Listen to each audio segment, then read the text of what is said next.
Welcome to my channel. जैसे कि मैंने अपनी प्रीवियस वीडियो में लीस्ट कॉस्ट मेथड को बैलेंस प्रॉब्लम के ज़रिए सॉल्व करना सिखाया था, आज मैं आपको लीस्ट कॉस्ट मेथड को या मैट्रिक्स मिनिमा मेथड को अनबैलेंस प्रॉब्लम के ज़रिए सॉल्व करना सिखाऊंगी। तो चलें स्टार्ट करते हैं। जैसे कि हमारे पास टेबल में D1, D2, D3 और O1, O2, O3 की टर्म्स गिवन है, साथ ही उसमें सप्लाई और डिमांड भी गिवन है। लेकिन जैसे कि हमें बैलेंस प्रॉब्लम में नीचे टोटल गिवन होता था इस जगह, तो ये हमारे पास इसमें एम्प्टी गिवन है।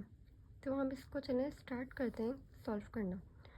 सॉल्यूशन लिखने के बाद हमारा अनबैलेंस प्रॉब्लम का जो फर्स्ट स्टेप होता है बैलेंस प्रॉब्लम में कन्वर्ट करने के लिए, उसके लिए हम लिखते हैं टोटल सप्लाई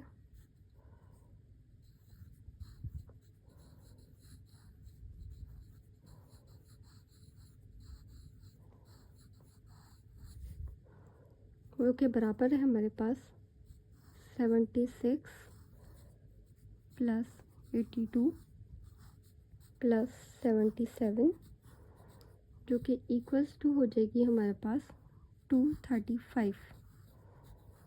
इसी तरह हमारे पास टोटल डिमांड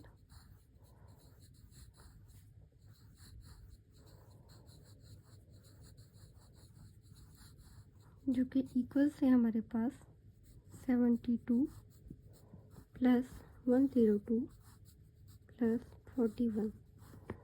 तो ये हमारे पास इक्वल्स टू हो जाएगी 215।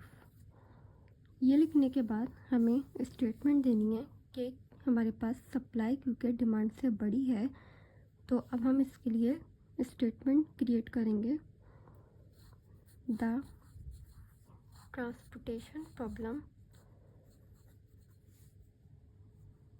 Is unbalanced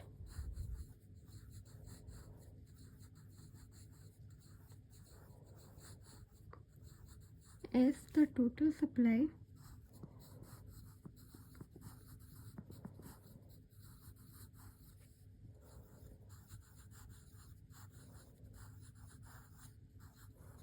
is greater than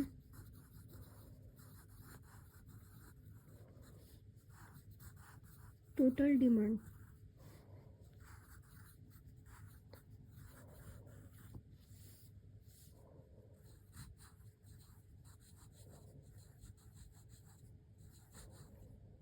So we add a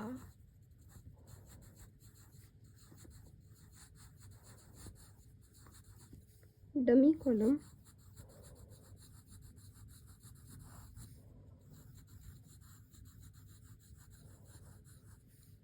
with cost 0.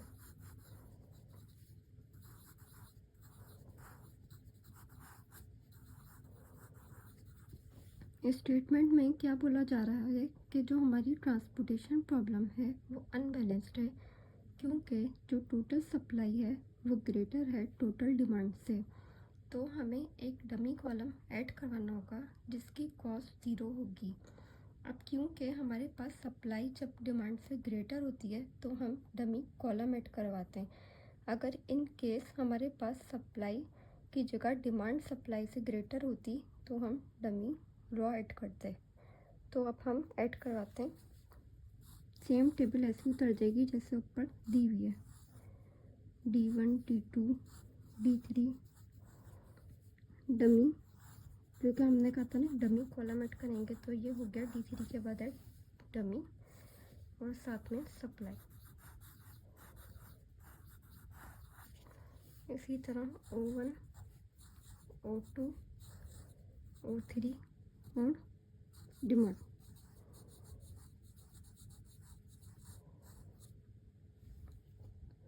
इसके बाद हमारे पास क्या टर्म्स गिवन थी? 4,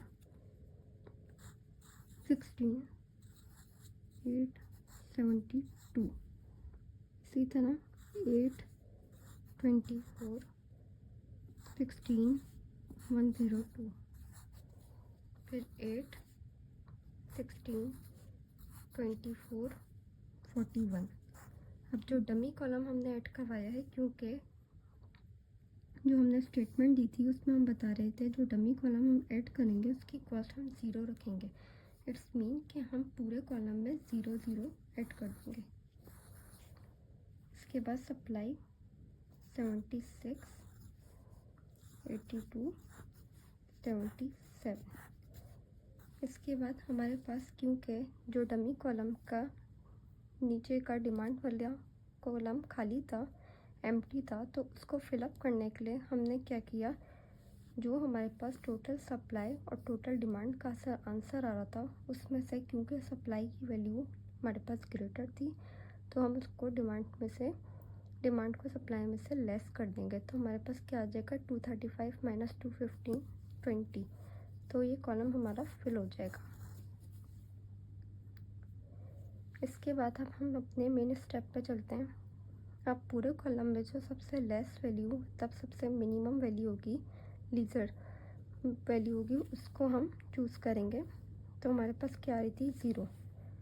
तो 0 के सामने सप्लाई हमारे पास थी 76 और नीचे डिमांड थी 20। तो क्योंकि 20 छोटा है तो हमने यहाँ पे 20 लिख के को कट कर देंगे और 76 माइनस 20 हमारे पास कितना हो जाएगा, 56।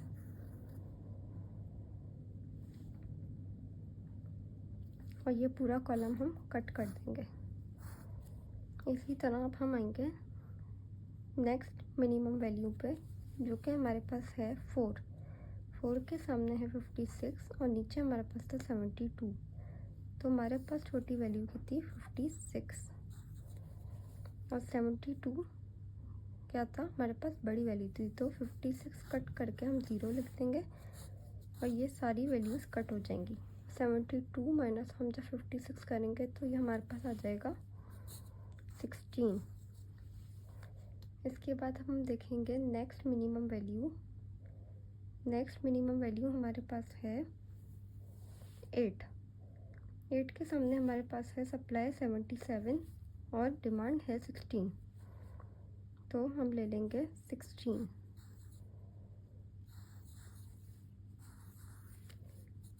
तो 77 माइनस 16 जब हम करेंगे तो ये हमारे पास क्या आ जाएगा, तो 77 माइनस 16 हमारे पास हो जाएगा 61। इसके बाद अब हम आएंगे नेक्स्ट मिनिमम वैल्यू पे, जो कि हमारे पास है 16। तो हम इनमें से कोई सा भी 16 जो है ले सकते हैं। हम ये वाला 16 ले रहे हैं, आप चाहें तो ये भी ले सकते हैं। तो इस 16 के आगे हमारे पास है 61 और 102, तो हमने ले लिया 61।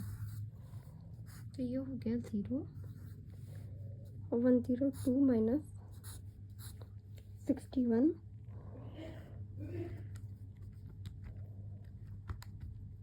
ये हमारे पास हो गया 41।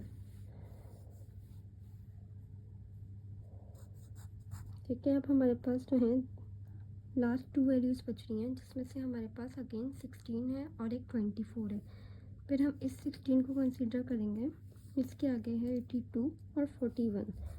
तो हम 41 ले लेंगे, तो ये कट पे 0 हो जाएगा और ये 82 माइनस 41 हमारे पास कितना बचेगा, 41 ही आएगा इसका आंसर भी।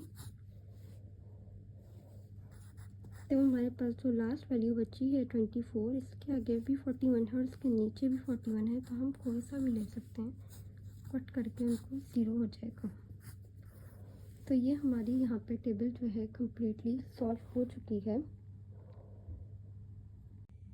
नेक्स्ट स्टेप में हम जो है एक फेयर टेबल ड्रॉ करेंगे और उसमें से एलोकेटेड सेल्स फाइंड आउट करेंगे।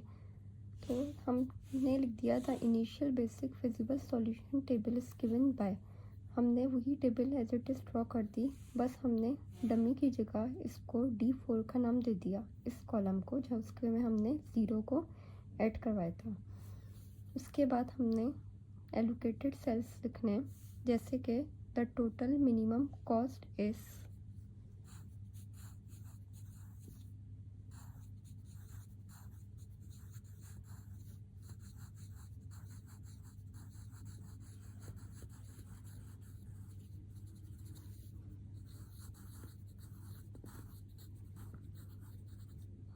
तो इसके बाद हम लिखेंगे जो हमारे एलोकेटेड सेल्स हैं उनको आपस में इन टर्म्स से मल्टीप्लाई करवाएंगे। जैसे पहला एलोकेटेड सेल हमारा है 4 मल्टीप्लाई बाय 56 प्लस, फिर हमारे पास सेकंड कौन सा allocated cell 0 multiply by 20 plus 24 multiply by 41 plus 16 multiply by 41 plus 8 multiply by 16 plus 16 multiply by 61। अब हम इन सबको आपस में मल्टीप्लाई करेंगे। 4 multiply by 56 224 plus 0 multiply by 20 0 plus 24 multiply by 41 984 plus 16 multiply by 41 656 plus 8 multiply by 16 128 plus 16 multiply by 61 976। अब हम इन सबको add करेंगे। 224 plus 0 plus 984 plus 656 plus 128 plus 976। तो हमारे पास आंसर आया है 2968। इसके आगे हम रुपीस का साइन भी बना सकते हैं। जो हमारी कॉस्ट आई है वो कितनी है 2968। इसके बाद जो है हमें नंबर ऑफ एलोकेटेड सेल्स लिखने हैं जो कि हमारे पास हैं 6।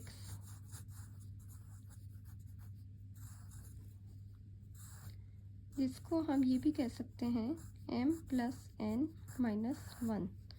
यहाँ m से मुराद नंबर ऑफ रॉस होती हैं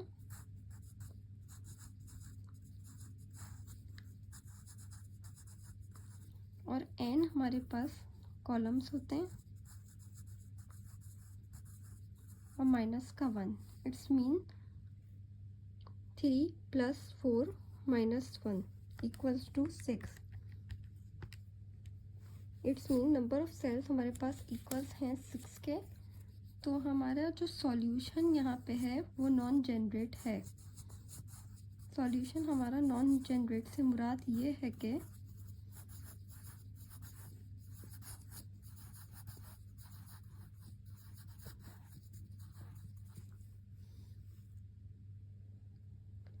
हमारे पास जो यहाँ पे जितने भी नंबर्स हैं ये इंडिपेंडेंट पोजीशन पे हैं, मतलब इनकी जो है क्लोज पाथ नहीं बन रही। क्योंकि अगर हम यहाँ से नीचे आएँ तो इस तरह से क्लोज नहीं हो रहा है, बल्कि हमें यूं जाके फिर यूं आना पड़ेगा। इट्स मीन कि ये इनकी क्लोज पाथ प्रॉपर नहीं है, इसलिए ये इंडिपेंडेंट पोजीशन पर हैं। तो हमारा सॉल्यूशन जो है नॉन जेनरेट है। तो यहाँ पे हमारा सॉल्यूशन जो है कंप्लीट हो चुका है।